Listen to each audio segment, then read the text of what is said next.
pleased to announce that we have officially selected an architecture for this state-of-the-art system that will deploy next-generation technologies across the land, sea, and space, including space-based sensors and interceptors. And Canada has called us, and they want to be a part of it. So we'll be talking to them. They want to have protection also. Oh, yeah? So, as usual, we help Canada do the best we can. Canada, they want to hook in, and they want to see if they can be a part of it. Yeah. That sort of makes sense. I guess that's what I was talking about from day one. You know, it just automatically makes sense. And it won't be very difficult to do, but they'll pay their fair share. That's right. According to Donald Trump, we want to hook in to the Golden Dome that will prevent the U.S., North America, possibly including Canada, if we pay enough, apparently, to protect ourselves from a missile attack. James Mennie at the Montreal Gazette on the line. So, Jim, here we go again today. And I guess the calling out here is the fact that we're finding out about this from Donald Trump, not from Mark Carney. Well, yeah, I'm not surprised when Donald Trump, who routinely announces government policy while sitting atop his golden toilet at 3 o'clock in the morning, putting messages, posting onto his Twitter account. I'm not surprised that he would say something like that. I am surprised when Canadian journalists call the Carney government and are told, oh, yeah, we're looking into that. Sure we are. Now, I know, Aaron, Carney's apologists and the pom-pom shakers will go, well, he has to be very, very careful because, Donald Trump is so erratic. He doesn't know what he's doing. Listen, we didn't hire this guy, Carney, so he could be, nice and deferential with Donald Trump. In fact, a lot of people now are using the expression elbows up with a certain amount of sarcasm, given the events of the past week. But this is the icing on the cake, Aaron, because let's face it, this is the equivalent of Donald Trump not using the expression 51st state. This is just Donald Trump turning around saying, yeah, my junior partners say they're interested in getting a piece of this, so we'll be talking. And, of course, they'll pay their fair share. I know he said the same thing about Mexico on the wall, okay? But the fact is, it is out there, and we have a situation here with the government that said, we are not going to be taking any guff from the U.S. Clearly, our relationship is over. Well, maybe it is. And maybe when Mark Carney meets with reporters this afternoon or this evening, he'll be able to address this latest gaffe. He'll be able to address the missteps of his cabinet ministers in the last week. I mean, they haven't had that much time to screw up, but my God, they put their time to very, very good use. And I would like to hope that given, and I heard you reran it today. It was a great interview yesterday with Carlos Letao. I hope someone raises that issue, because I have to tell you, I'm not a Letao whisperer, but given what he said or what he didn't say, Aaron, it suggested to me that, I may have been asked, and this is my takeaway. He never said this. I'm not going to put words in his mouth. I got the impression he had been asked, he'd been rumbled to be a cabinet minister.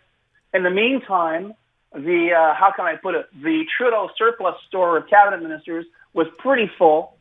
It was considered to be more on the downside, especially given the importance of the role Quebec played in getting this government elected, to really start throwing furniture around on this. So everyone said at the last minute, okay, and Carlos, as he mentioned in his interview with you, when he wound up in opposition as provincial Liberal, he stayed there. He's a good soldier. He's a brilliant economist, but he's also a good political soldier, and he knows his role. But all that said, I really hope to help somebody from Quebec ask Mark Carney this evening, why isn't someone as accomplished as Carlos Letao not in the cabinet? Oh, and by the way, how long will Stephen Guilbeault, who was the Minister of Canadian Identity and has nothing to do with resources or the environment, how long will he keep on talking about pipelines? Yeah, and that's the question, right? This all goes back to the first day after that cabinet was appointed and some of the strange things that came out of the new cabinet ministers' mouths. But, okay, we'll see. I got the impression, Jim, from that Letao interview that at some point he is involved or going to be involved in talks. Obviously not in the capacity as the junior minister, or obviously not the minister, but he is part of that financial team. Did you take that away from that?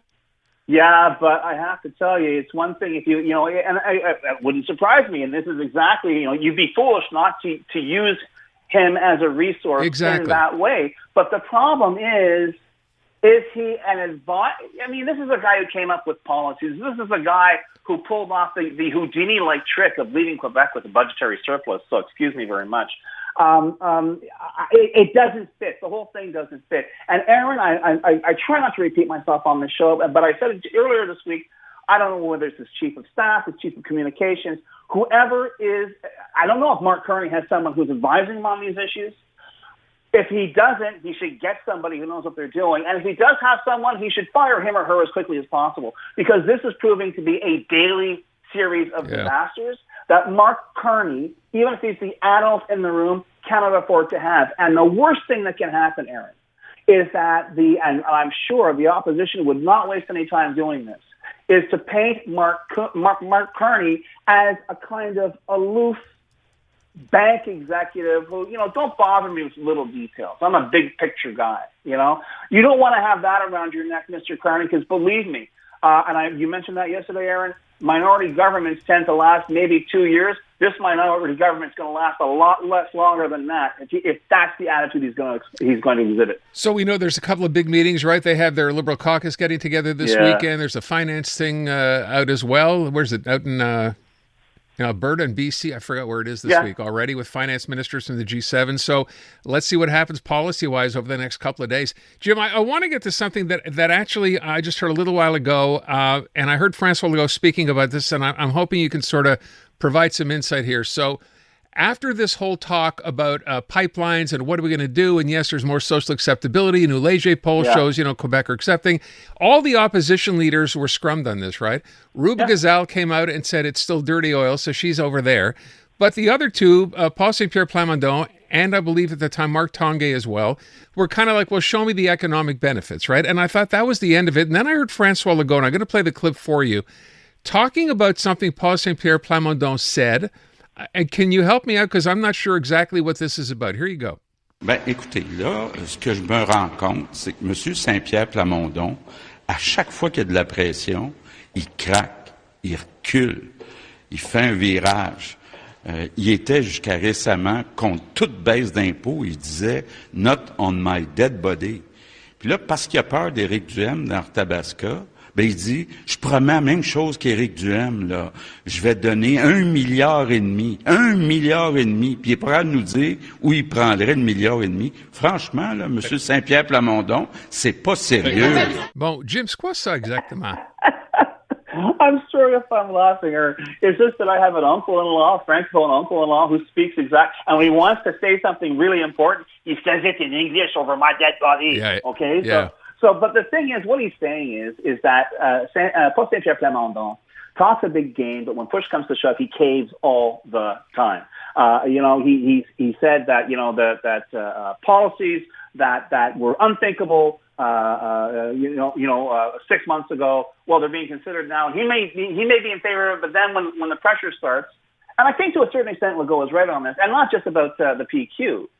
I think that the Liberals, who have always governed by survey and by headline, and have done that for decades, and the PQ, which as well, it knows it's in a bit of a minefield of its own making with its sovereignty promises, are really concerned not so much with what a survey of actual, real tax-paying Quebecers has to say, as they would about the picture bylines over at Quebec, or as they would about the press conferences being held by environmental groups.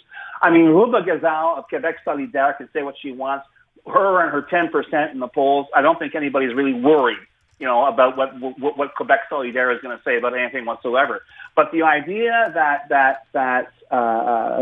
Legault wants to paint his number one threat, which is the leader of the PQ, as someone who caves, someone who's scared of moving Quebec forward. I think that's a theme we're going to be seeing more and more and more. And the idea that it's one hand, like he will try and depict Paul Saint-Pierre Plamondon as someone who, as we say in these parts, will rip his shirt over a particular issue. But then when the going gets rough, well, then he'll cave and he'll fold like a cheap suit. That's the takeaway that I got from that. Okay. And you mentioned all of a sudden Eric Duhem's in the conversation, right? Because he's going to be running in Arthabasca, and suddenly he's got a chance to win, and that changes everything? Well, absolutely. Because the fact is, Eric Duhem, who I think, he's been very patient here, and I'll give him that much. I'm not really a fan, but I've certainly liked the way he's been playing his cards thus far. He was way ahead of the curve on, when it came to pipelines, when it came to energy exploitation.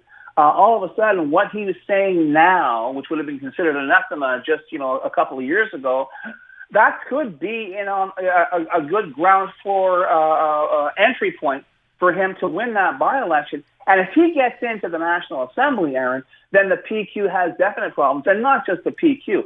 I think there are a lot of people, a lot of Quebecers who would describe themselves as small C conservatives, not Poilievre conservatives, okay, but small C conservatives who are basically absolutely fed up with the CAQ, the PQ, and the Liberals, who could give a look at a Quebec-made conservative party, so long as it gets rid of its 5-year-old, angry vote, its anti-vaccine, conspiracy theory supporters, that they turn around and really hit a mainstream chord, Aaron. I think you may see some surprises on the part of the Conservatives. All right, and that's where we leave it. Jim, thank you. Appreciate it.